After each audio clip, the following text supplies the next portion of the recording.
mutant corona virus की अकीब लेरिंगाइदा यूके दगी लाखिबा मियोय निपान पॉजिटिव ओइरंबा थेंगनख्रे मणिपुर दसु चादा हुंबुद्रा लौनगनबा कोविड-19 की अनोबा लाइना संदोरक्तनबा सेक्शन थौरांग लौखटपा तंगाई फद्रे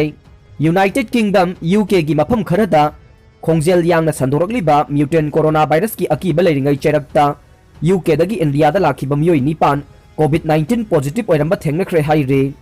लंदन दगी तोंगान तोंगान फ्लाइट तोंगदुना लाक्लगा ngarang numidang India da thunglakhiba miyoy sing test tawbada miyoy nipan adu COVID-19 positive oiramba thenglakhibani haina official sing na phongdokre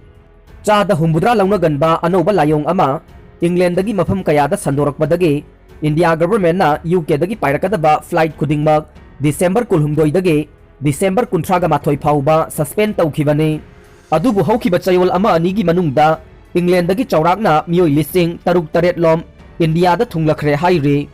England दगी पायरकपा फ्लाइट सिंग थिंगद्रिंगाई ममांगदा इंडिया दा थुंगलखिबा मियोय लिसिंग तरुक तरेट मुक अदु दिल्ली पंजाब अमदे लैबाक असिगी तोंगान तोंगान बा मफम सिंगदा हनखिबना अतोपा स्टेट सिंगदा सेक्शन थौरांग कया लौखटनख्रे मणिपुर दसु चादा हुंबुद्रा लौनगनबा कोविड-19 की अनोबा लाइना असे संदोरक्तनबा लैंगाकना सेक्शन थौरांग लौखटपा तंगाई फद्रे करिगुंबा इंग्लैंड दगी लैबाक असिदा थुंगलखरिबा मियोय लिसिंग तरुक तरेट अदुगी मनुंगदा मणिपुर दसु लायोंग अदुना नाबा मियोय लाखिबा यावरम लबदे अनोबा कोविड-19 की लाइचत असे लमदम असिदसु अमुक संदोरक्लोय हाइनिंगाई लेते मरम अदुना मरी लेनबा सिंगना अमदे लैंगाकना चयोल अमा अनि असिगी मनुंगदा इम्फाल दा इंग्लैंड दगी अमदे दिल्ली दगी लाखिबा मी यावब्रा हाइना थिगतपगी तंगाई फदबा लै ममांग थक्तसु कोविड-19 ना लमदम असिदा संदोरखिबा असे मतम चाना इम्फाल एयरपोर्ट अमदे कंगफा लंबी सिंगदा मपान दगी चंगलकबा मियोय सिंग थिंगहौदबा अमदे चेक्शन थौरांग मतम चाना लखोट हौदबदगे लाइचत असे मणिपुर दसु यौरखिबने दिल्ली की ओइनदी इंग्लैंड दगी लाखिबा मियोय सिंग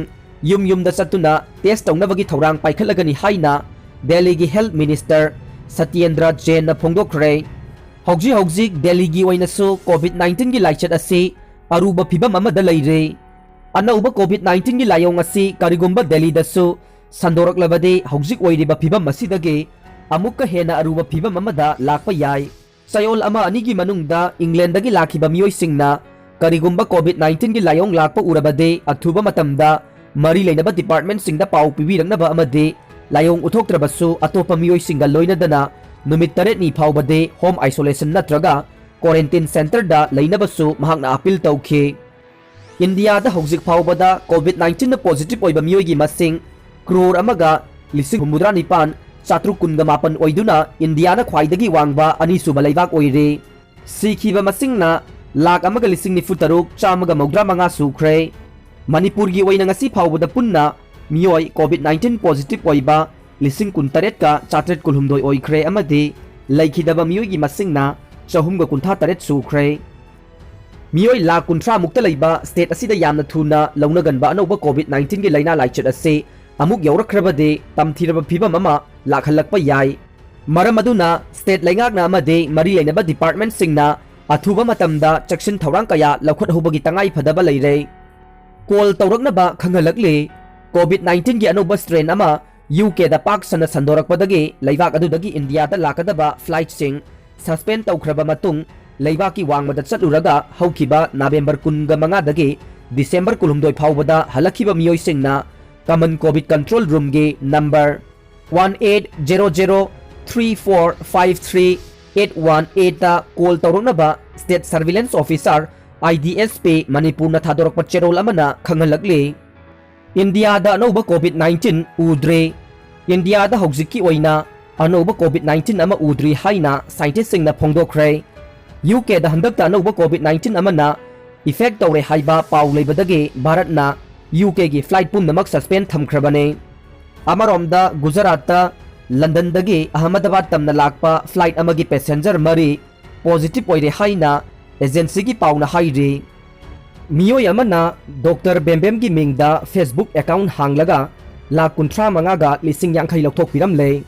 पुलिसना खद्रक तौरंबा मियोय अदु सही अहुमगी मतुंगदा फाबदगे जेल दा थाजिनख्रे मासागी चही कुंथ्रा रोमदा मगनाइरिबा मियोय अमना सोशल मीडिया की मरुओइबा प्लेटफॉर्म अमा ओइरिबा फेसबुक की अकाउंट दा डॉक्टर बेम्बेम हाइदुना सेमजिन साजिनबा फेक अकाउंट अमा हांगदोकलगा अकाउंट असिगी खुथांगदा सखंग माइखंगनदुना पाउ फौनबा मियोइसिंगी मरक्तगी सासिन्नबा ममिंग असिदा नुंसिनरबनी हाइबा मियोइ अमदगी खद्रक तौरगा लुपा लाख 35 लिसिंग यांखै लौथोकलंबदगी पुलिस ताकनदुना फागतलबा मतुंगदा कोर्टना जेलदा थाजिनख्रे ngasi chief judicial magistrate CJM Imphal West ki courta khadrak tawrambadagi farba miyoi adubu ngasi dagina mamang thage manga phauba judicial custody da remand tawbiu haiduna police ki maikai dagi puthorokre mahaki mathakta lokhatpa regular case aduge FIR number aduna 52 close 12 2017 ne case asi Manipur Police Department ge cyber crime police station na Indian Penal Code ki section 419 420 34 अमसुंग information technology ITA की section 66 की मखादा register तौबने seize hospital की OPD हांगलगने seize hospital की OPD दिसंबर कुलहुमदोइदगे थबक तौबा हौरगने सीजगे helpline number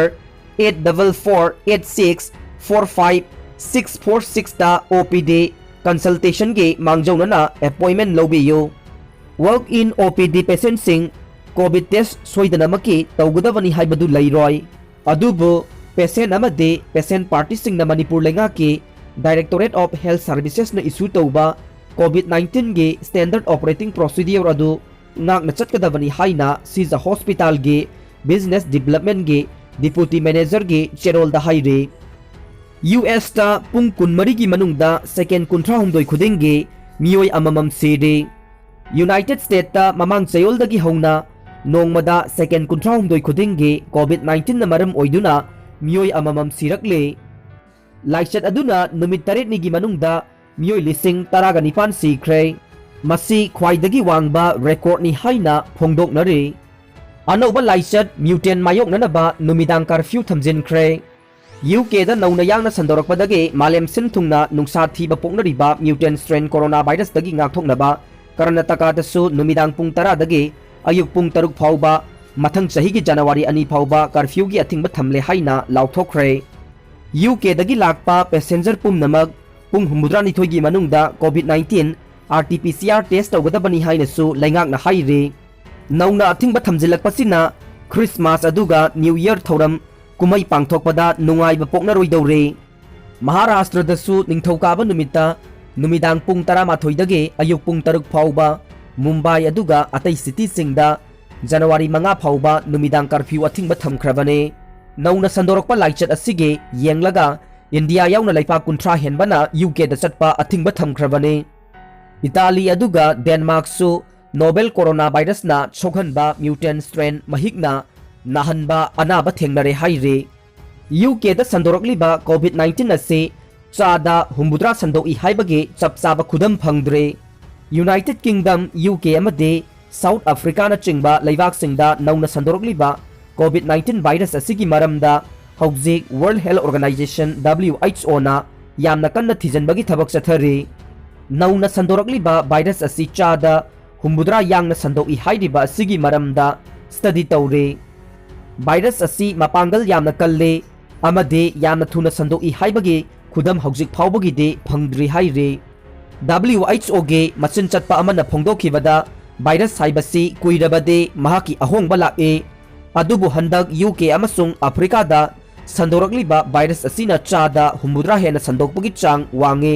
अमदी मी सिबगी चांगसु वांखली हाइबसिगी मतंगददे चपचाबा खुदम फंगद्रे अदुबु मियामना चेक्सिन लैबा अमदे virus असिदगी ngaktoknaba